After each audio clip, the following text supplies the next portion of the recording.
Hi, respectful greetings to all of you.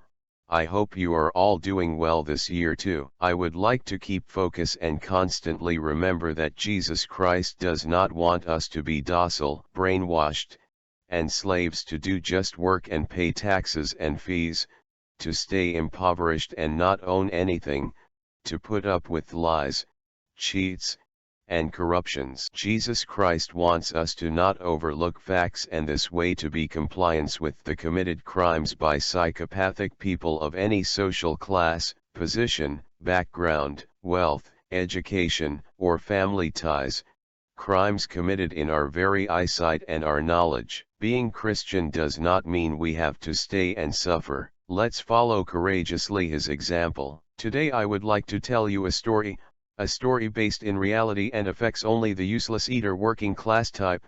The story is about a demon named Tax. Tax as taxes those things that touch only us the slaves. The air crackled with an unseen terror as the clock struck midnight. In the flickering gaslight of back alleys and shadowed doorways, whispers slithered like snakes between ragged figures hunched over meager meals. They spoke of Tax, the demon with eyes of cold ledgers and teeth like tax brackets, who feasted on the dreams and livelihoods of the working folk. Tax was no horned beast with cloven hooves, but a creature of ink and shadows, slithering through paperwork and pronouncements.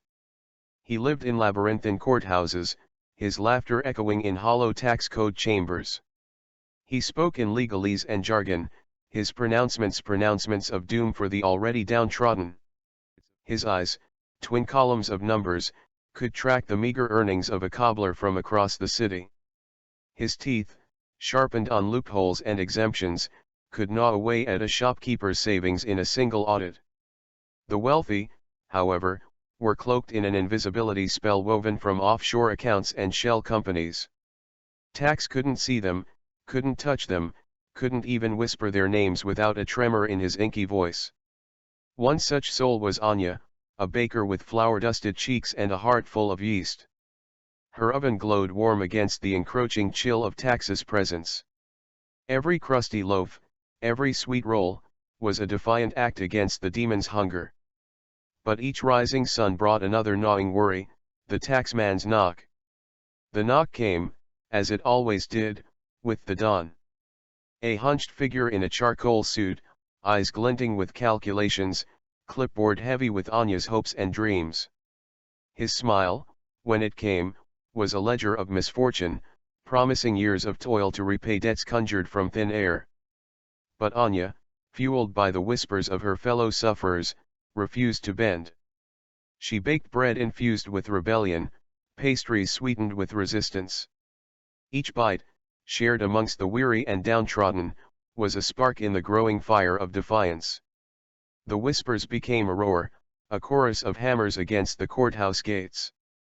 They marched, the bakers, the cobblers, the street sweepers, a tide of humanity armed with sourdough and solidarity. Tax, for the first time, cowered.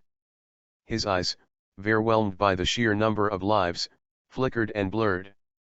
His teeth, dulled by the grit of their collective will, gnashed uselessly. The final blow came not from a fist, but from a crusty baguette wielded by a tiny, flour-dusted fist. It struck the demon's papery form, igniting a blaze of defiance. Tax, the terror of the working class, burned like cheap parchment, scattering into wisps of soot and forgotten loopholes.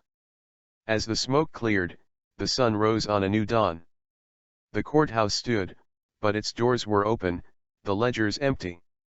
In their place, Anya's warm bread filled the air, a testament to the power of shared stories, sourdough starters, and a refusal to be devoured. The demon was gone, but the whispers remained, a cautionary tale, a reminder that even the smallest spark of resistance can rise to bake a revolution.